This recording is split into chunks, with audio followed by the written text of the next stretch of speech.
ನಾನೆಂದು ಸ್ವಾಮಿಯರಾಗಿ ಇಲ್ಲ. ಯಾಕಂದ್ರೆ ನಮ್ಮ ಅಪ್ಪ ಅಮ್ಮ ಇದ್ದಾರೆ, 84 ವರ್ಷ 73 ವರ್ಷ ತಾಯಿ ತಂದಿದ್ದಾರೆ. ಅವ್ರ ಸೇವೆ ಅದಕ್ಕಿಂತ ದೊಡ್ಡ ಸೇವೆ ಇಲ್ಲ. ಒಂದು 15 ಸರಿ ನಾವು 8 ರೂಮ್ ಒಂದೊಂದು ಮಂಚ ಮಾಡ್ಕೊಟ್ಟ ಮಂಚ ಮೇಲೆ ಕೂತಿಲ್ಲ. ಎಲ್ಲ ಸೇರಿ ಒಂದು 43 ಜನ ಇದೀವಿ. ಮನೆ ಚೆನ್ನಾಗಿ ನೋಡ್ಕೊಂಬಂದು 12 ಲಕ್ಷ. ಕಾರ್ಗಳು ನೋಡ್ಕೊಂಬಂದು ಅಲ್ಲೇ ನಿಂತವೆ. ಕಾಯಿಲೆ ನಮಗೆ, ನಿಮಗೆ 108 ಕಾಯಿಲೆ, ಚೀಟಿ ಹುಚ್ಚು, ಮೊಬೈಲ್ ಹುಚ್ಚು, ಸೀರಿಯಲ್ ಹುಚ್ಚು, ಪಕ್ಕ ಮನೆ ಬಗ್ಗೋಡ ಹುಚ್ಚು, ಟೈಸ್ ಕಲ್ಲು ಹುಚ್ಚು, IPL ಹುಚ್ಚು, ಏನೋ ಹುಚ್ಚು, ಏನು ಹುಚ್ಚಿದ್ರೆ ಹಿಂಗಿರ್ಬೋದು. ಅಂದಾದ್ರೆ 3 ಡಿಗ್ರಿ ನಿಮ್ಮ ಮಕ್ಕಳು ಎಷ್ಟಾರ ಓದಿಸಿ, ಯಾವ ಮೀಡಿಯಂ ಸ್ಕೂಲಾರ ಓದಿ. ನಾನೊಂದು 5ನೇ ಕ್ಲಾಸ್ ಓದಿದ್ದೀನಿ, ಒಂದು 8 ಭಾಷೆ ಮಾತಾಡ್ತೀನಿ. ವೆಲ್ಡಿಂಗು ನಾನೇ ಹೊಡಿತೀನಿ, ಕಸ ನಾನು ಹೊಡಿತೀನಿ, ಶರ್ಟ್ ಗೊತ್ತಲ್ಲ ಅನ್ನೋದು ದಿನಕ್ಕೆ ಮಾಡ್ಕೊಂಡಿದ್ದೀನಿ. ಕಾಲ್ ಸೆಂಟರ್ ಗಾಡಿಗೆ ಹೋಗಿ ಬಂದೀನಿ, 2 ನೀರು ಹೊಡೆದೀನಿ. 2 ಕೆಲಸ ನಂಗೆ ಬಂದಿಲ್ಲ ಇವತ್ತು. ನನಗೂ ಒಂದು ಯಾರ ಬಗ್ಗೆ ನಾನು ಮಾತಾಡೋದಿಲ್ಲ. 2ನೇದು 1 ನಿಮಿಷ ಟೈಮ್ ವೇಸ್ಟ್ ಮಾಡಬಾರ್ದು. ಅವ್ನು ವಿವೇಕಿ ಅಂತ ಕರೀತಾರೆ. ಈ ಜಗತ್ತಿನಾಗೆ 3 ವಸ್ತು ಸಿಗಲ್ಲ. ಏನಂತ ಗೊತ್ತಾ? ಒಂದು ತಾಯಿ ತಂದೆ, 2 ಟೈಮು. 3ನೇದು ಸಿಗಲ್ಲ. ಏನಂತ ಹೇಳೋಣ? ಏನಿರ್ಬೋದು? ದುರಾಂಕಾರ ಮಾಡಿ ಹಣ ವೇಸ್ಟ್ ಮಾಡ್ತೀವಲ್ಲ, ಅದು ಮತ್ತೆ ಸಿಗೋದಿಲ್ಲ.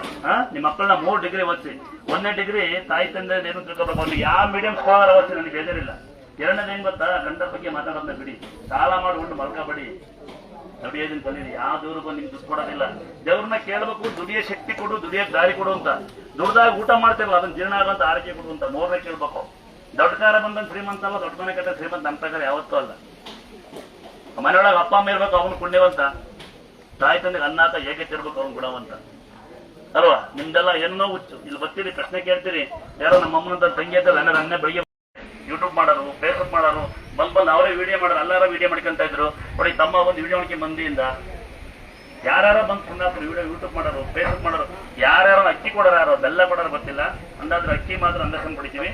ಯಾರೋ ಬೆಳಿಗ್ಗೆ ಒಂದು ಮೆಸೇಜ್ ಹಾಕಿದ್ದ, ಯಾಕಣ ಎಲ್ಲ ಸೇವೆ ಮಾಡೋದು ಬಿಟ್ಟಿದ್ಯಾ ಅಂತ ಹೇಳ್ಬಿಡ್ತೀನಿ ಲೈವಲ್ಲಿ. ಹಂಗೆ ಯಾಕೆ ಅಂದ್ರೆ ಸ್ಟೇಷನ್ಗೆ ಹೋಗ್ಬಂದಿದೆ. ಅದಕ್ಕೆ ಎಲ್ಲಿ ಬಾವಿ ಇದೆ ನೋಡಕ್ಕೆ, ಗುಂಡಿ ಎಲ್ಲ ದೇವ್ರ ಸಿಕ್ಕಿರೋದು, ಅಲ್ಲಿಗೆ ಬಿಟ್ಟರೆ ಮಕ್ಕಳು ಲೆಟ್ರಿನ್ ಮಾಡ್ಸಿದ್ರೆ ಬೈದ್ರೆ ಕಂಪ್ಲೇಂಟ್ ಕೊಡೋದು. ಇದು ಯಾಕೆ ಮಾಡ್ಸಿರ ಅಂತ ಇದು ಗೊತ್ತಿತ್ತು. ಇಲ್ಲಿ ಬಾಂತಿಯವ್ರನ್ನ ಬಿಡ್ತೀವಿ, ಯಾರ ಅಂತ ತಂಗಿಯವ್ರನ್ನ. ಅಲ್ಲಿ ಬಾಂತಿ ಹೋಗಿ ಹಾಲು ಕುಡಿಸಿದ್ರೆ ಪರವಾಗಿಲ್ಲ, ಬಾಂತಿ ಗಂಡನ್ ಬಾತ್ರೂಮ್ ಕೊಡೋಕ್ಕಾಗೋದಿಲ್ಲ. ಅಲ್ಲಿ ಹೋಗಿ ಬಾಂತಿ ಪರವಾಗಿಲ್ಲ, ಬಾಂತಿ ಮಗು ಲೆಟ್ರಿನ್ ಮಾಡಿದ್ರೆ ನಾವು ಬಚಾಕ್ಬೇಕು. ಈ ಪರಿಸ್ಥಿತಿ ನಮ್ಮ ಜನಗಳಿಗೆ ಬಂದ್ಬಿಟ್ಟಿದ್ದಾರೆ. ಇನ್ನು ಬಾತ್ರೂಮ್ ಅಲ್ಲಿತ್ತು, ಯಾರು ಬೈಕೆ ಬಿಡಿ ಅಂತಂದ್ರೆ, ಬಾತ್ರೂಮ್ ಇಲ್ಲ ಅಂತ ಹೆಣ್ಮಕ್ಳು ಯಾರು ಬೈಕೆ ಬಿಡಿ, ಅದು ನಾನೇ ಕಿತ್ತಾಕಿದ್ದು. ನೀವು ಬಾತ್ರೂಮ್ ನೀರು ಹಾಕಿದ್ರೆ ಪರವಾಗಿಲ್ಲ, ನಮ್ಮನ್ನು ಕೇಳಿದ್ರೆ ಮಕ್ಕಳನ್ನೇ ಕೇಳ್ಬಿಟ್ರೆ ನೀರು ಕೊಡ್ರಿ ಅಂತ. ಅಲ್ಲಿ ಅದೇ ಅಲ್ಲೇ ಬಾತ್ರೂಮ್ ಇತ್ತು, ಕಿತ್ತಾಕಿನಿ. ಟಂಪ ಇಲ್ಲ ಕಣ್ರಪ್ಪ, ಫ್ರೀ ಟಂಪ ಬಿಟ್ಟಿದ್ದೆ. ನನ್ನ ತಂಗಿ ಅಂತ ರದ್ದು ಬಿಟ್ಟು ಲೇಟ್ ಆಗುತ್ತೆ, ಟ್ರೈನ್ ಹೋಗುತ್ತೆ, ಬಸ್ ಹೋಗುತ್ತೆ, ಒಬ್ಬೊಬ್ಬರೇ ಬರ್ರಿ ಅನ್ನೋದು. ಟಂಪ ನಿಲ್ಸ್ಬಿಟ್ಟಿನಿ. ಆಲ್ಟಿಂಗ್ ಇಲ್ಲ, ಬೆಸ್ಟ್ ನಿಮ್ಗೆ ಕೇಳ್ತೀರಾ ಅಂತ. 99% ಏನು ವ್ಯವಸ್ಥೆ ಇಲ್ಲ. ನಾನೇ ಕಣ್ಣಿಂದ ಕಂಡ್ರೆ ಹ್ಯಾಂಡಿಕ್ಯಾಪ್ ಪೇಷಂಟ್ ಅಂತರ ಕೊಡ್ತೀವಿ. ಯಾರಿಗಾರು ಅದೃಷ್ಟ ಒಂದು ಸೀರೆ ಕೊಡ್ತೀನಿ ಅಷ್ಟೇ. ಈಗೆಲ್ಲ ವ್ಯವಸ್ಥೆ ಬಿಟ್ಬಿಡಿ, ಬರೀ ಅಂದಾಜು ಸಾಕು ನನಗೆ. ಏನ್ ಗೊತ್ತಾ? ಇಡ್ಲಿ ಕೊಟ್ರೆ ತಮ್ಮ ಯಾರಿಗಾರ ಈಗ ಗ್ಯಾಸ್ ಪ್ರಾಬ್ಲಮ್ ಇದೆಯಲ್ವಾ, ಆಗ ನಮ್ಮ ಸಣ್ಣ ಕೊಟ್ಟು ತಿನ್ನೋಕ್ಕಾಗಲ್ವಾ? ಕರೆಕ್ಟಾಗಿ ಹೇಳಿ, ಏನ್ ಕೊಡಿ ನಾವ್ ಹೇಳ್ತಾರ ನಿಮ್ಗೆ? ಆಟಾರ ಬೆಸೆ ಕೊಡಿ ಅಂತ ನಮ್ಮನೆ ಸೆಕ್ಯೂರಿಟಿ ಅಂತಾರೆ. ಒಂದು 9 ಗಂಟೆ ಇದ್ರು ಬರೋದ ಲೆಕ್ಕ. ಒಂದ್ ದಿವಸ ರಾತ್ರಿ, ಒಂದು ವಾರದಿಂದ 400 ಜನ ಉಂಡು ಮಂಕಂಡ್ರ ಜನ. ತಪ್ಪನ ನಿಲ್ಸಿದ್ದೀನಿ, 200 ರೂಪಾಯಿ ಆಟ ಬಾಡಿಗೆ ಮಾಡಿ ಅವ್ರು ಹೊಡೆದು ಅದೇ ಕೊಟ್ಟಿನಿ. 50 ರೂಪಾಯಿ ಸೀಟ್ ಲೆಕ್ಕ. ಅಪ್ ಅಂಡ್ ಡೌನ್ ಮಾಡ್ಕೊಂಬಂದು ಯಾವನಾರ ನಿಮ್ ತಲೆ ತಿಂದ ಆಟೋದನ್ನ ಅಪ್ ಅಂಡ್ ಡೌನ್ ಮಾಡ್ಕೊಂಬಂದು ನೀವು ಅವ್ನ ತಲೆ ತಿಂದ್ರೆ ನೀವು ಅವ್ರ ಮನೆಗೆ ಉಣ್ಕೊಂಡು ಹೋಗ್ರಿ. ಈಗ ಅವನೊಂದು ಬಿಡಿಸಿದ ಯಾವನೋ ಒಬ್ಬ, ಎಲ್ಲರಲ್ಲ, ಬಿಡಿಸಿದ ಸ್ಟಾಫ್ ತಿಂದ ನಿಮ್ಗೆ ಫೋನ್ ಮಾಡಿದ್ರೆ ಲೇಟ್ ಆಗುತ್ತಾ ಅಂದ್ರೆ ದೇವಸ್ಥಾನಕ್ಕೆ ಬಂದು ಹಂಗೆ ಹೋಗ್ಬಿಡ್ರಿ, ಏನ್ ಬೇಜಾರಿಲ್ಲ. ಈಗ ಆಟೋದ ಮನೆಗೆ ಉಣ್ಕೊಂಡು ಹೋಗ್ರಿ. ಆಟೋದನ್ನ ಕಾಯ ಕೆಲಸ ಅಪ್ ಅಂಡ್ ಡೌನ್ ಮಾಡ್ಕೊಂಡು ಹೋಗ್ಬಿಡ್ತಾರೆ. ಇನ್ನೊಂದರು ಅವನಲ್ಲಿ ಹೇಳ್ಬಿಡ್ತಾನೆ, ಅಪ್ ಅಂಡ್ ಡೌನ್ ಮಾಡ್ಕೊಂಡು ಆಟ ಇಲ್ಲ ಅಂತ. ಅವ್ರಿಗೆ ಕದ್ರ ಬಾಡಿಗೆ ಆಗಲ್ಲ. ಒಂದಿಸ್ಕೊಂಡು ಸ್ಟಾರ ವಿಮರ್ಶನ್ ಬಿಡಿಸೋದು ಉಗಿತಾನೆ ಕುತ್ಕೊಂಡು ಅಲ್ಲಿ ಬಿನ್ನಜಾಕೆ ಯಾರೋ ಒಬ್ಬ ಫೋನ್ ಮಾಡ್ತಾನೆ ನಿಮಗೆ ಬರ್ರಿ ಅಂತ. ನೀವು ಇಲ್ಲಿಂದ ಲೇಟ್ ಆಗುತ್ತೆ ಅಂತಿಲ್ಲ, ದೇವಸ್ಥಾನಕ್ಕೆ ಬಂದ್ರೆ ನೀವು ಆಡೋನ್ ಕಾಯ್ಬೇಕು ನಿಮ್ಮ ಮನೆ ಬರಂಗೆ. ಅದಕ್ಕೆ ಅಪ್ ಅಂಡ್ ಡೌನ್ ಮಾಡ್ಕೊಂಡು ಬರಬೇಡಿ. ಸಂಜೆ ಲೇಟರ್ ನಾನು ಡ್ರಾಪ್ ಮಾಡ್ತೀನಿ, ಕಾದ್ರೆ ಮಾತ್ರ ಯಾವುದು ಆಲ್ಟಿಂಗ್ ಇರೋದಿಲ್ಲ. ಇಲ್ಲಿ ಬೆಳಿಗ್ಗೆ 9ರಿಂದ ಸಂಜೆ 6 ಗಂಟೆ ತನಕ ಕ್ಲೋಸ್. ಮಧ್ಯಾಹ್ನ 1 ಗಂಟೆ 1 ಗಂಟೆ ಊಟ ಹೋಗ್ತಾರೆ ಸಾಕಷ್ಟು. ಅದು ರಾತ್ರಿ 6 ಗಂಟೆ ಕ್ಲೋಸ್. 6 ಗಂಟೆ ಮೇಲೆ ಯಾರು ಬರ್ಬಾರ್ರಪ್ಪ. 6 ಗಂಟೆ ಮೇಲೆ ಬಂದ್ರೆ ನೀವು ಕೇಳೋ ಪ್ರಶ್ನೆ ಉತ್ತರ ಕೊಡೋಕ್ಕಾಗಲ್ಲ. ಸ್ವಾಮಿ ಅಂತ ಕರೀರಿ, ನನ್ನೇ ಕೇಳ್ತಾರೆ ಮನೆ ರಾತ್ರಿ ಯಾರು ಸ್ವಾಮಿ ಇದಾನ ಅಲ್ಲಿ ಅಂತ. ನಿಮ್ಮನೆ ಹೋಯ್ನ ನಾನು ಬೆಳಗ್ಗೆ ಯೋಗ ಮಾಡ್ತೀವಿ, ಬರ್ತಾರೆ 4-5 ಗಂಟೆ ತವ ಸಿಂಪಲ್ ಆಗಿ. ಏನಂತಾರಪ್ಪ, ಪುಣ್ಯಾತ ರಾಮಣ್ಣ ಅಂತ ಹೇಳಿ 2 ಕೈ ಲೊಕೊಂಡಿದ್ದೆ. ಕೈ ಬಂದವೆ ಅಂತ ಡ್ಯೂಟಿಲಿ ಇದ್ದಾರೆ. ಕೈ ಬಂದವೆ ಅಂತ ಕಲ್ಲು ಹಾಕೊಂಡಿದ್ದಾರೆ. ಕಲ್ ಮೇಲೆ ಕುತ್ಕೊಳ್ಳಿ. ಹೆಂಡತಿ ಕುಂಡಿಸಿ ಗಂಡು ಬಂದು ಅಡ್ಬೇಡಿ, ಹೆಂಡತಿ ಹುಷಾರಾಗ್ಲಿ, ಗಂಡು ಹುಷಾರಾಗ್ಲಿ. ಗಂಡು ಕುಂಡಿಸಿ ಹೆಂಡತಿ ಬಂದು ಅಡ್ಬೇಡಿ, ನನ್ಗೆ ಹುಷಾರಾಗ್ಲಿ ಅಂತ. ಅಲ್ಲಿ ಗಂಡು ಕುಂಡು ಹೆಂಡತಿ ಕುಡಿಸಿ ಗಂಡು ಬರ್ತಾನೆ, ಮಗಳ ವರ್ಷ ಲೇಟ್ ಆಗುತ್ತಾ ಅಂತ. ಹೆಂಡತಿ ಕುಂಡು ಗಂಡು ಬರ್ತಾರೆ, ಇನ್ನು ಲೇಟ್ ಅಂತಾರೆ. ಕಲ್ಲು ಬಿಡಿಸಿ ಬನ್ನಿ ಅಂತಾರೆ. ಅಂದಾದ್ರೆ ದೇವರು ಮರಿ ಕಡೋದು ಬರಲ್ಲ, ಕುರಿ ಕಡೋದು ಬರಲ್ಲ, ಮಟನ್ ಕಡೋದು ಬರಲ್ಲ. ನೋಡಿ ಅಮ್ಮ ಹೇಳ್ತೀನಂತೆ, ಲೈವೆಲ್ಲ ಹಾಕ್ಬಿಡ್ತೀನಂತೆ. ಮಕ್ಕಳ ಹೇಳ್ತೀನಿ, ಯಾವ ದೇವರು ಮರಿ ಕಡಿ, ಕುರಿ ಕಡಿ, ಮಟನ್ ಕಡಿ, ಚಿಕನ್ ಕಡಿ ಎಂದಿಲ್ಲ. ಸಾಲ ಮಾಡ್ಕೊಂಡು ಚಿಕ್ಕ ತಾಂಬರೋದು, ಬೆಳ್ಳಿ ಕೊಟ್ಟು ತಾಂಬರೋದು, ಬೆಳ್ಳಿ ಕಣ್ ತಾಂಬರೋದು, ಅಕ್ಕಿ ತಾಂಬರೋದು, ಸಾಲ ಮಾಡೋ ಕೂಲಿ ಮಾಡೋ ಅಂತ ತರ ಅವಶ್ಯಕತೆ ಇಲ್ಲ. ಅದು ಬೇರೆ ಕಡೆ ಇರ್ಬೋದು, ನಂತಾಗಿಲ್ಲ. ಅಂದಾದ್ರೆ 5,000 ರೂಪಾಯಿ ಇದ್ರೆ ಹೆಣ್ಮಕ್ಳ ತರಕಾರಿ ಮಾರ್ಕೆಟ್ ಮನೆ ಆರಾಮ ಜೀವನ ಮಾಡ್ಬೋದು ತರಕಾರಿ ಮಾಡ್ಕೊಂಡು. 10,000 ರೂಪಾಯಿ ಇದ್ರೆ ಎಣ್ಣೆ ಹುಡುಗ ಕೂದು ಮಜಾ ಮಾಡಬಹುದು, ವೆಡ್ಡಿಂಗ್ ಆಸೆ ಮಾಡಬಹುದು. ಗಂಡು ಮಕ್ಕಳ ಒಂದು ತಳ್ಳ ಗಾಡಿ ಮಾಡ್ಕೊಂಡು ಎಳ್ನೀರು ಬಾರ ನಾಚಿಕೆ ಆಗೋದಿಲ್ಲ. ಈಗ ನಾನು ಹೇಳ್ತೀನಿ, ನಾನು 13 ರೂಪಾಯಿಂದ ಗಾಂಡಿ ಸರ್ ಕೆಲಸ ನಾನು ಭದ್ರವತಿಯಿಂದ ನಮ್ಮ ಅಪ್ಪ 2 ರೂಪಾಯಿ ಸಂಬಳಕ್ಕೆ 1,000 ಕಾಯಿಸುವುದೇನಂತ ನಮ್ಮಮ್ಮ ಆಗಿರ್ತಿತ್ತು. ನಾವೆಲ್ಲ ಓದಿದ್ದೀವಿ, ಓದಿಲ್ಲ ಅನ್ಕೋಬೇಡಿ. ಜೀವನ ಅಂದ್ರೆ ನಾನು ಚೆನ್ನಾಗಿ ತಿಳ್ಕೊಂಡಿದ್ದೀವಿ. ನಮ್ಮ ಅಪ್ಪ ಕಲ್ತಿದ್ದ ಯಾರ ಬಗ್ಗೆ ಮಾತಾಡಬಾರ್ದು, ಸುಳ್ಳು ಹೇಳ್ಬಾರ್ದು, ಮೋಸ ಮಾಡ್ಬಾರ್ದು. ನಮ್ಮಮ್ಮ ಹೇಳಿದ್ಲು ದಾನ ಧರ್ಮ ಮಾಡು ಅಂತ. ಜನ ಕಲ್ಸಿದ್ರು ಜನಸೇವೆ ಮಾಡಕ್ಕೆ ಜನಾರ್ದನ್ ಕೇಳ್ತಾನೆ, ಜನಸೇವೆ ಮಾಡಕ್ ಹೋಗಬೇಡ ಅಂತ ಹೇಳಿ ಡಿಸಿಷನ್ ಕಲಿಸಿದ್ರು. ಅವತ್ತಿಂದ ನಾನು 8 ವರ್ಷ ಇಲ್ಲಿ ಮೂಲಸ್ಥಾನಕ್ಕಿಂತ ಬಹಳ ಪವರ್ಫುಲ್. ಅದು ಉತ್ಸವ ಮೂರ್ತಿ, ಅಲ್ಲೇ ಅರ್ಧ ಸಿಗುತ್ತೆ.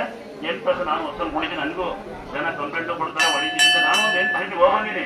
8 ವರ್ಷ ಒಂದು ದಿವಸ ಪ್ರಪಂಚದಂಗೆ ಅವೆಲ್ಲ ಎಲ್ಲಿರೋ ದೇವರತ್ತಿ ಹೆಸರು ಮಾಡ್ಕೊಂಡು ಬಂದೀನಿ. ನೀವು ಅಷ್ಟು ಎಲ್ಲಿಂದಲೋ ಬಂದಿರ್ತೀರಿ. ಇಲ್ಲಿಂದ ಹೋಗುವಾಗ ತಾಯಿನ ಪ್ರೀತಿಯಿಂದ ಕರ್ಕೊಂಡೋಗಿ ದುಡ್ಡು ಕೊಟ್ಟಲ್ಲ, ಮರಿ ಕೊಟ್ಟಲ್ಲ, ಬಂಗಾರ ಕೊಟ್ಟಲ್ಲ ಅಂದಾದ್ರೆ ನೋಡಿ 70% ತಗಡು ಮಾಡಿ 20% 10% ಬೆಳ್ಳಿ ಹಾಕಿ, ಬೆಳ್ಳಿ ಕಿತ್ರಿ, ಬೆಳ್ಳಿ ಗಂಟಿಗೆ ತಗಡಿಗೆ ಬೆಳ್ಳಿ ನೀರು ಕೊಡ್ತೀನಿ ಕೊಟ್ಟಿರ್ತಾರೆ. ನೀವು 1,000 ರೂಪಾಯಿ ಸಾಲ ಮಾಡಿಕೊಡೋ ಅವಶ್ಯಕತೆ ಇಲ್ಲ. ತಂದು ಆ ಛತ್ರಿ ಯಾರಿಗೆ ಬೇಕು ಹೇಳಿ ನಾನು ಕೊಡ್ತೀನಿ. ಬೆಳ್ಳಿ ಛತ್ರಿ, ಬೆಳ್ಳಿ ಕಣ್ಣು, ಬೆಳ್ಳಿ ತೊಟ್ಟಲು ಯಾರಿಗೆ ಬೇಕು ನಾನು ಫ್ರೀಯಾಗಿ ಕೊಡ್ತೀನಿ. ನಾನು ಫ್ರೀಯಾಗಿ ಕೊಡ್ತೀನಿ. ಎಲ್ಲರಂತಾಗಿದ್ದಾವೆ, ಅವ್ರು ಕೆಲಸಕ್ಕೂ ಬರಲ್ಲ, ಮಾಡಕ್ಕೂ ಬರಲ್ಲ, ವೇಸ್ಟ್. ಅದು 1,000 ರೂಪಾಯಿ ಕೊಡೋ ಬದಲು ನಾನು ದೇವಸ್ಥಾನಕ್ಕೆ 3 ರೂಪಾಯಿ ಹಾಕಿ, ಇಲ್ಲ 50 ಹಾಕಿ, ಇಲ್ಲ ಅಂದ್ರೆ ಮತ್ತೆ ಉಳಿದ್ರೆ 10 ರೂಪಾಯಿ ಹಾಕಿ, 10 ರೂಪಾಯಿ ಹಾಕಿ ಮಿಕ್ಕಿದ್ದ ನೋಡ್ಕೊಂತೀನಿ. ನನಗೆ ನಾನು ದುಡ್ಡು ಮಾಡಿಲ್ಲ, ಅದು ಯಾರೇನು ತಿಳ್ಕೊಂಡು ಪರವಾಗಿಲ್ಲ. ಜನ ಮಾತ್ರ ಯಾವ ಊರಿಗೆ ಹೋದ್ರು ಅಣ್ಣ, ಭಾವ, ಚಿಕ್ಕಪ್ಪದವರು ಮತ್ತೆ ಲೈವೆಲ್ಲ ಮಾವ ಅನ್ನೋ ನನ್ನ ರಿಲೇಷನ್ ಅಲ್ಲ. ಚಿಕ್ಕಪ್ಪ ಅಂದ್ರೊಬ್ರು, ದೊಡ್ಡಪ್ಪ ಅಂದ್ರೊಬ್ರು. ಇವಳ ಮಗಳಿಂದ ನೋಡವಳು ನಿನ್ನ ಅಕ್ಕ ಅಂದೆ, ಅವ್ರ ತಂಗಿ ಇಬ್ಬರು ಆಸೆ ಬರಲಿಲ್ಲ. ಇವರಿಬ್ಬರು ಅಂತಂಗಿ ಮಗಳು ರಾಸನ ಆಗಲ್ಲ, ಕೊಳ್ಳ ದಿಗ್ಬಿಗಿ ಇದ್ದಾವೆ ಅಲ್ವಾ. ಇನ್ನೊಮ್ಮೆ ಕೇಳಿ, ದೊಡ್ಡ ಪವಾಡ ಏನ್ ನಡೆಯುತ್ತೆ ಅಂದ್ರೆ ನಂಬಿಕೆ. ಎರಡನೇದು ಕಾಯ ತಾಳ್ಮೆ ಇರ್ಬೇಕಾದ್ರೆ ಒಂದೇ ಮಗು, ಒಂದೇ ಗಂಡ, ಒಂದೇ ಇಂಟಿ 70 ಸಾವಿರ ಖರ್ಚಿದೆ. ಎರಡನೇದು ಹೆಂಗ್ ಗೊತ್ತಾ, ಮೂರನೇದು ಹೆಂಗ್ ಗೊತ್ತಾ, ತೀರ್ಥ ಉಳಿಯಲ್ಲಂತೆ ಉಳಿಯಲ್ಲಂತೆ ನಂಗಂತೂ ಗೊತ್ತಿಲ್ಲ. ಭಕ್ತರು ಹೇಳ್ತಾರೆ ವರ್ಷಕ್ಕೆ ಅಂತ ಸ್ವಲ್ಪ ಹೂವು ಬದಲು ಹಾಕಿರ್ತೀವಿ, ಸ್ವಲ್ಪ ಫಿಲ್ಟರ್ ಮಾಡ್ಕೊಳ್ಳಿ, ವರ್ಷಾರ ಏನಾಗೋದಿಲ್ಲ. ನೀವು ಎಷ್ಟೇ ಕೋಟಿ ಕಾರ ಬರಲ್ಲ, ದಯವಿಟ್ಟು ಪಾಸ್ ಹಾಕುವ ಸ್ಟಿಕ್ಕರ್ ಹಾಕೊಳ್ಳಿ. ಹೊರಗೊಳಕನಂಗೆ ಯಾವುದೇ ಕೆಟ್ಟ ಶಕ್ತಿ ಒಳಗೆ ಬರಲ್ಲ, ಯಾವುದೇ ಕೆಟ್ಟ ಬೀಳಲ್ಲ. ಈಗ ಕಲ್ಲು ಮಣ್ಣು ದೇವರು ಅಂತ ಬಂದಿದ್ದೀರಿ, ರೋಡಾಗ ಏನಾರ ಇರ್ಬೋದೇನೋ ಗೊತ್ತಿಲ್ಲ ನಂಗೆ. ಇಲ್ಲ ಅಂದ್ರೂ ಬರ್ತಾನೆ ಅಪ್ಪನ ತೋರಪ್ಪ ಅಂತ, ಈಚಿಂದ ಬರ್ತಾನೆ ಅಪ್ಪನ ತೋರಪ್ಪ ಅಂತ. ಹಂಗೆ ನಿಮ್ಮ ಅಪ್ಪ ನೀವೇ ನೋಡ್ಕೊಂಡು ಹೋಗಲಿ, ಯಾರು ಬಿಡಬೇಡಿ. ಅದ ಇದೇ ಕೈ ದೇವ್ರ ಸಿಕ್ಕಿದ್ದು ನನ್ನೇ ಸ್ವಾಮಿಯರೆಂದು. ಉದಾಹರಣೆಗೆ ಅನಂತ ಪದ್ಮನಾಭ ದೇವಸ್ಥಾನ ಮಹಾರಾಜರು ಎಷ್ಟೋ ಕೋಟಿಗಿದ್ದಾರೆ ಅಲ್ವಾ. ಅಂತ ಕೋಟಿಗಿರೋ ದೇವಸ್ಥಾನ ಎಷ್ಟೇ ಕೋಟಿಗಿದ್ರು ಅವ್ರಿಗೆ ಹುಷಾರ್ ಮಾಡ್ಲಿಲ್ಲ, ಸ್ಥಳ ಹುಷಾರ್ ಮಾಡ್ತಾರೆ. ಇದೇ ಕೈ ಕಾದ್ರೆ ಮಾತ್ರ ಒಂದಿನ ಗ್ರಹಣ ಅಂತ ಬಾಗ್ಲಾಕ್ಬಿಟ್ಟು ಗ್ರಹಣ ಬಂದ್ಬಿಡ್ತು, ತೆರೆ ಹಾಕ್ಬಲ್ಲಿ ತೆರೆ ಹಾಕ್ಬಿಟ್ಟೆ ಅವರೆಲ್ಲ ಬೈಕೊಂಡು ಹೋಗೋದು. ನಿಮ್ಮ ಪುಣ್ಯಾತ್ಮ ಕೂತಿದ್ದ ಇದೇ ಕೈ. ಅದಕ್ಕೆ ಕಾದಂಗೆ ದೇವರಲ್ಲಿ ಇತ್ತಂತೆ. ದೇವ್ರು ನಂಗೆ ಸಿಕ್ಕಿರೋದು ನನ್ಕೂಟೆ ಮಾತಾಡೋದು. ಅದೇ ದುರ್ಗಮ್ಮ, ಅದೇ ಗಂಗಮ್ಮ ಗೊತ್ತಿರುತ್ತೆ. ಉತ್ಸವ ಸಿಕ್ಕಿ ಪೂಜೆ ಎಲ್ಲ ಅದು ಪೂಜೆ ಮಾಡಕ್ಕೆ ಬರ್ತಾನೆ ಚಿರಂಜೀವಿ ದುರ್ಗ. ಅವನೇ ಉತ್ಸವ ಮೂರ್ತಿ. ದುರ್ಗಮ್ಮ ಹೆಂಗಿ ತಂಗಿ ದೊಡ್ಡ ಮಗ ಇದ್ದಾನೆ. ಇಲ್ಲಿ ಪಾಯ ತೆಗೆಯುವಾಗ ನೆಲ ಮಟ್ಟ ಮಾಡುವ ಸಿಗುತ್ತೆ. ವಿಗ್ರಹ ಮೂರ್ತಿಗಳು ಆರು ಹುಡ್ತಾನೆ ದೊರೆ ದೊಡ್ಡ. ನಂಗೆ 5 ವರ್ಷಕ್ಕೊಬ್ಬ 10 ವರ್ಷ ಮಗ. ಅಂದಾದ್ರೆ ನಿಮ್ಗೆ ಯಾರಿಗೆ ಮಕ್ಕಳಿಲ್ಲ, ಯಾರು ಕಷ್ಟಾಗಿದ್ದೀರಿ, ಇನ್ನೊಮ್ಮೆ ಕೇಳಿ. ನಿಮ್ಮನೆ ಗಡಿಯಾರ ಟಿವಿ ಬಿಟ್ಟು ಫೋಟೋ ಇಡಿ. ದೇವ್ರ ಮನೆಗೆ ಇಕ್ತೀನಿ, ಸ್ನಾನ ಮಾಡಿಲ್ಲ, ಮೈ ತಗೊಂಡಿಲ್ಲ, ಜಾತಿ ಗೀತಿ ಏನೋ ಅನ್ಬೇಡಿ. ಒಣ್ಣು ಮಲ್ಕೊಂಬೇಡಿ, ಕೆಲ್ಸಕ್ಕೆ ಹೋಗ್ರಿ. ಸಮಯದ ಕಡ್ಡಿ ಹಚ್ಚಿ ನಿಮ್ಮ ಮನೆ ಟೈಮ್ ಇದ್ದು ನಿಮ್ಮ ಮಕ್ಕಳ ಕೈಲೋ ನಿಮ್ ಕೈಲೋ ನಿಮ್ಗೆ ಟೈಮ್ ಬರೀಬೇಕು ಅಂದ್ರೆ ಭಕ್ತಿ ಇದ್ರೆ ಹಾಲನ್ನ ಮಾಡಿ ದೇವರಿಗೆ ನೈವೇದ್ಯ ಕೊಟ್ರೆ ಮನೆ ಉದ್ಧಾರ ಆಗುತ್ತೆ, ಮೊಸರನ್ನ ಮಾಡಿ ಸಮೃದ್ಧಿ ಆಗುತ್ತೆ ಅಂತ. ನಾನು ನೀವು ದುರ್ಗಮ್ಮ ಅಂತ ನಾನು ಭೂಮಿ ತಾಯಿಯಿಂದ ಕಳಿಸ್ತೀನಿ. ಅವಳನ್ನ ನೋಡಿದ್ರೆ ನೀರೇ ಬರಲ್ಲ ಅಂತ ಹೇಳ್ತಾರೆ. ಗೌರ್ಮೆಂಟ್ ಅಲ್ಲ, ಅಲ್ಲಿ 80 ಅಡಿಗೆ ನೀರು, 50 ಅಡಿಗೆ ನೀರು ಎಲ್ಲ. ಅಂದಾದ್ರೆ ಭಕ್ತಿ ಒಂದು ಚೆನ್ನಾಗಿದ್ರೆ ತಾಯಿ ಚೆನ್ನಾಗಿ ಬರ್ತಾನೆ. ಸಾಕ್ಷಿ ನಾನೇ ಗೊತ್ತಾಗತ್ತಾ ನೋಡಿ. ಅಂತರ ಮಂತ್ರ ಏನು ಹಾಕೊಂಡಿಲ್ಲ, ಅದಕ್ಕೆ ದೇವರು ನನ್ನ ಬರಲ್ಲ ಗೊತ್ತಾಗತ್ತಾ. ಇನ್ನೊಮ್ಮೆ ಹೇಳ್ಬಿಡ್ತೀನಿ ನೋಡಿ. ಅಕ್ಕಪಕ್ಕ ಮನೆ ಬಗ್ನೋಡೋ ಬದಲು ಅವ್ರಿಗೊಂದು ನಲ್ಲಿ ಸೇರ್ಕೊಬಿಡಿ. ಅವ್ರ ಬಗ್ಗೆ ಕೆಟ್ಟ ಮಾತಾಡೋದ್ಬಿಡಿ, ಅವ್ರ ವೈಯಕ್ತಿಕ ವಿಚಾರ ಬಗ್ಗೆ ತಲೆ ಕೆಡ್ಸ್ಕೊಬಿಡಿ. ನಾನು ನಿಮ್ಗೆ ಎಷ್ಟೇ ಹೇಳೋದು, ಸಾಧ್ಯವಾದ್ರೆ ಒಂದು ಮನೆ ಸೇರ್ಕೊಬಿಡಿ. ಶ್ರೀ ಕ್ಷೇತ್ರ ದುರ್ಗಾಸ್ಥಳ ಅಂತ ಯೂಟ್ಯೂಬ್ ಅಲ್ಲಿ, ಫೇಸ್ಬುಕ್ ಅಲ್ಲಿ ಏನೇನೋ ಮಾಡ್ಬಿಟ್ಟಿದ್ದಾರೆ. ದಯವಿಟ್ಟು ಶೇರ್ ಮಾಡಿ. ಬರ್ಲಿಕ್ಕೆ ಆಗಲ್ಲ, ಬರ್ಲಿಕ್ಕೆ ಗೊತ್ತಿಲ್ಲ ಅಂತಕ್ಕಂಥವ್ರು ಅಲ್ಲಿಂದ ನಮಸ್ಕಾರ ಮಾಡ್ಕೊಳ್ಳಿ. ಇನ್ನೊಮ್ಮೆ ಕೇಳಿ ಹೇಳ್ತೀನಿ ಲೈನಲ್ಲೇ. ಈ ದೇವಸ್ಥಾನದಲ್ಲಿ 9 ಸರಿ ಬರಬೇಕಾ, 10 ಸರಿ ಬರಬೇಕಾ, ಮರಿ ಕಡಿಬೇಕಾ, ಕುರಿ ಕಡಿಬೇಕಾ, ಮಟನ್ ಕಡಿಬೇಕಾ, ಚಿಕನ್ ಕಡಿಬೇಕಾ, ಆ ಥರ ವ್ಯವಸ್ಥೆ ಏನಿರೋದಿಲ್ಲ. ನಂಬಿಕೆ ಇದ್ರೆ ಬನ್ನಿ, ಮತ್ತೆ ನಿಧಾನಕ್ಕೆ ಬನ್ನಿ, ನಿಧಾನಕ್ಕೆ ಹೋಗ್ರಿ. ಸಮಯ ಇದ್ದಾಗ ಬರ್ರಿ, ಬರಬೇಡ ಅಂದಿಲ್ಲ. ಸಾಲ ಮಾಡ್ಕೊಂಡು ಗಾಡಿ ಮಾಡ್ಕೊಂಡ್ ಬರೋ ಅವಶ್ಯಕತೆ ಏನಿಲ್ಲ. ಬರೇ ಕಾಲ ಬರ್ಬೇಕಾ ಅಂತ ಏನಿಲ್ಲ. ಮಂಡೂರ್ಕೆ ಬರೋ ಅವಶ್ಯಕತೆ ಇಲ್ಲ. ಬರಂಗಿದ್ರೆ ಭಕ್ತಿ ಇದ್ರೆ ತಲೆ ಬಾಚನೆ ಹಾಕ್ತಾನೆ, ಖಾಲಿ ಚಪ್ಪಳೆ ಹಾಕ್ತಾನೆ ಬನ್ನಿ. ಬೇಡದನ್ನ ಹೊತ್ತು ಊಟ ಮಾಡ್ಕೊಂಡು ಕಾಲಿಗೊಂದು ಚಪ್ಪಳೆ ಹಾಕ್ತಾನೆ. ನಿಷ್ಠೆ ನೇಮದಿಂದ ಒಳ್ಳೆ ಮನಸ್ಸಿಂದ ಬರ್ರಿ. ನಿಮ್ ಮನೆ ಹೊರಡುವಾಗ ದಯವಿಟ್ಟು ನಾನು ಅನ್ನೋದೊಂದ, ನನ್ನದೊಂದ, ನನ್ನಿಂದ ಒಂದು 3 ನಿಮ್ಮ ಮನೆ ಬಿಟ್ಟು ಬನ್ನಿ. ಬೈ ಚಾನ್ಸ್ ಮರ್ತ್ ತಗೊಂಬಂದಿದ್ರೆ ಅಲ್ಲಿ ಚಪ್ಪಲಿಗಳು ಜಾಸ್ಬಿಟ್ಟಿರಿ, ಹೋಗ ತಾಂಡೋಗ್ರಪ್ಪ ದಯವಿಟ್ಟು ಕಾಡ. ಒಂದೇ ಹೇಳೋದು ನಾನು, ಅಹಂಕಾರ ಮಾಡೋದು ದೇವಸ್ಥಾನ ಬರಬೇಡಿ ಅಂತ. ಯಾಕೆಂದ್ರೆ ದೇವರು ಎಲ್ಲರಿಗೂ ಸತ್ತು. ನಾನು ಹೊರಗಡೆ ಒಬ್ಬರು ನೋಡಕ್ಕಾಗೋದಿಲ್ಲ. ಕಿವಲ್ ಹೋಗ್ತಾ ಇರೋರ್ನ ಅಲ್ಲಿ ಹೋಗಕ್ಕಾಗಲ್ಲ. ನಾನು ಅವ್ರನ್ನ ದೇವ್ರು ನೋಡ್ಲೇಬೇಕಲ್ಲ. ಎಲ್ಲಿಂದಲೋ ಬಂದಿರ್ತಾರೆ. ನೀವು ಅವ್ರಂಗೆ ಅಲ್ಲ ಎಲ್ಲೆಲ್ಲೋ ಕಾಯ್ತೀರಿ, ಇವತ್ತು ಕಾಯಿ ಅವನಕ್ಕ ಕರೆಕ್ಟಾಗಿ ಕರೆಕ್ಟಲ್ಲ, ಒಂದು ಸೊಳ್ಳೆನೆ ಕಡಿಯಲ್ಲ ಕನಕ ಕಡಿಬೇಡ ಅಂತೇಳಿ ರಂಪೇರ್ ಆಗಿಲಿಕ್ಕಲ್ಲ. ಕರ್ತವ್ಯ ಮಾಡಕ್ ಯಾರು ಬೇಕು ದುಡ್ಡು ಬೇಕಿದ್ರೆ 8 ಗಂಟೆ ಮೇಲೆ ಬರ್ರಿ, ಕಾಣಿಕೆ ಬಿಗ್ಗಿ ಇರುತ್ತೆ, ತಗೊಂಡೋಗ್ರಿ, ತಗೊಂಡೋಗಿ ಹೋಗ್ತೀವಿ ಮನೆ ತಗೊಂಡೋಗ್ಬಿಡ್ತಾರೆ. ನಂಬಿಕೆ ಇದ್ರೆ ಮೈ ಮೇಲೆ ನಂತರ ಈಗ ಹೆಣ್ಮಕ್ಳ 3 ದಿನ ತೆಗೆದು ಬಳ್ಳಿಗೆ ನೀವು ಹಾಕೊಂಡು ಆಮೇಲೆ ತಾಳಿ ಕಟ್ಕೋಬಹುದು. ಪರ್ಮನೆಂಟ್ ದಾರ ಕಟ್ ಮಾಡ್ತಿದ್ದಾಗೆ ಗಂಡ್ಮಕ್ಳ ಬಳ್ಳಗೆ ಇರಲಿ, ಗಾಡಿಗೆ ಪಾಠ ಕಟ್ಕೊಂಡು ಸ್ಟಿಕ್ಕರ್ ಇರಲಿ, ನಿಮ್ಮನೆ ಗಡಿಯಾರ ಟಿವಿ ಫೋಟೋ ಇರಲಿ, ಬಾಗ್ಲು ಹಿಂಗೀತಿ ಉತ್ತರ ದಕ್ಷಿಣ ಪಶ್ಚಿಮ ಪೂರ್ವ ಏನಿಲ್ಲ, ಎಲ್ಲಾ ಬಾಗ್ಲು ಒಂದೇ, ಸೂರ್ಯನ ಬೇಕು ಎಲ್ಲ ಕಡೆಗೆ ಬೀಳುತ್ತೆ. ನನಗಿಸ್ಕೊಬೇಡಿ, ಸುಮ್ಮನೆ ಏನೋ ಹೊಚ್ಚಿದ್ರೆ ನೋಡ್ಬೇಡಿ, ನಾಡ ಗಡಿಯಾರ ಟಿವಿ ಫೋಟೋ ಇಡಿ, ಹೋಗದಂಗೆ ಕಾಣಂಗೆ ಹೊರಗೆ ಹೋಗ್ಬೇಕು ಕಾಣಂಗಿನಿ. ಹೌದಾ? ದಯವಿಟ್ಟು ಇನ್ನೊಂದ್ಸರಿ ಹೇಳ್ತೀನಿ, ಯಾರಿಗಾರ ಮನೆಗೆ ತೊಂದರೆ, ಪಾಠ ಮಂತ್ರ ಆಗಿದೆ, ಹಣ ಏನೋ ಆಗಿದೆ ಅಂತ ನಿಮ್ಗೆ ಅನುಭವ ಆಗಿದ್ರೆ, ನಿಮ್ಮ ಹೊಸಮನೆ ಗಂಟೆ ಗ್ರೂಪೇಶ್ ಆಗಿಲ್ಲ ಅಂದ್ರೆ, ತೋಟ ಬೆಳೆ ಗೊತ್ತಿಲ್ಲ ಅಂದ್ರೆ, ಹಸುಗಳು ಹಾಲು ಕೊಡ್ತಿಲ್ಲ ಅಂದ್ರೆ, ಇಡೀ ಮನೆ ಒಂದೇ ಕಡ್ಲಕಾಯಿ ಸಾಕು. ದೇವಕಾಯಿ ಕಡ್ಲಕಾಯಿ ಮಾಡಿದೀವಿ.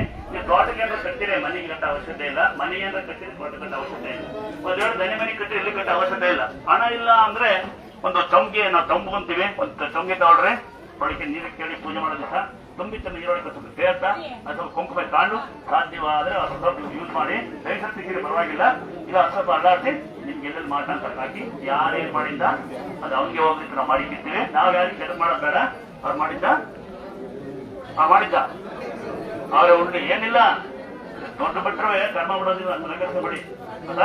ನಂತರ ಇನ್ನ ಪ್ರತಿ ಅಮಾವಾಸ್ಯೆ ಒಮ್ಮೆ ತಲೆ ಹೊಡಿತೀವಿ, ಒಬ್ರಿಗೆ ಅಷ್ಟೇ ಹಣ, ಇಲ್ಲಿ ಕುಟುಂಬಕ್ಕೆ ಅಷ್ಟೇ ಹಣ.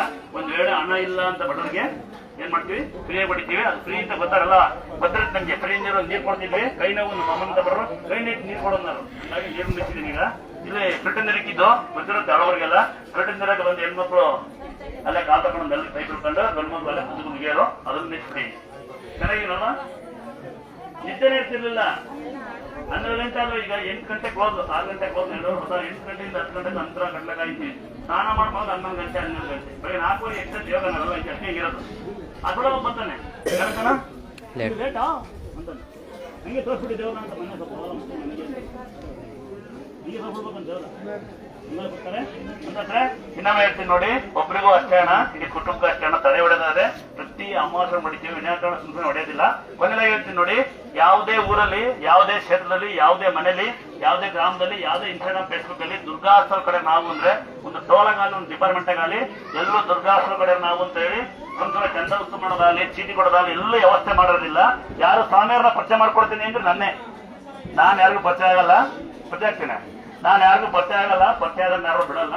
ನನ್ನೇ ಸ್ವಾಮಿಯರ್ ಅನ್ನೋದು ಆ ತರ ಇನ್ಫ್ಲೂಯೆನ್ಸ್ ಎಲ್ಲಿರೋದಿಲ್ಲ. ನಾನು ಸೋಲೋ ಫ್ರೀ ಆಗೋದಿಲ್ಲ, ನಾನೇ ಡ್ರೈವರು. ಅಂದಾದ್ರೆ ಇನ್ನೊಮ್ಮೆ ಕೇಳ್ಕೊಳ್ಳಿ, ಯಾವುದೇ ಊರಲ್ಲಿ, ಯಾವುದೇ ಕ್ಷೇತ್ರದಲ್ಲಿ, ಯಾವುದೇ ಮನೆಯಲ್ಲಿ, ಯಾವುದೇ ಇನ್ಸ್ಟಾಗ್ರಾಮ್ ಫೇಸ್ಬುಕ್ ಅಲ್ಲಿ ಯಾವುದೇ ಒಂದು ಚೀಟಿ ಕೊಟ್ಟಲ್ಲಿ ದುರ್ಗಾಸ್ತವ ಕಡೆ ನಾವು ಅಂತ ಹೇಳಿದ್ರೆ ಯಾರಿಗೂ ₹1 ಚಂದ ಕೊಡಂಗಿಲ್ಲ, ಗೂಗಲ್ ಪೇ ಮಾಡಂಗಿಲ್ಲ, ಫೋನ್ ಪೇ ಮಾಡಂಗಿಲ್ಲ. ಸಾಧ್ಯವಾದ್ರೆ ಶೇರ್ ಮಾಡಿ, ಸಾಧ್ಯವಾದ್ರೆ ಮತ್ತೆ ಬನ್ನಿ. ಬರುವಾಗ ಭಕ್ತಿಯಿಂದ ಬನ್ನಿ, ಹೋಗುವಾಗ ಭಕ್ತಿಯಿಂದ ಮನೆಗೆ ಹೋಗ್ರಿ.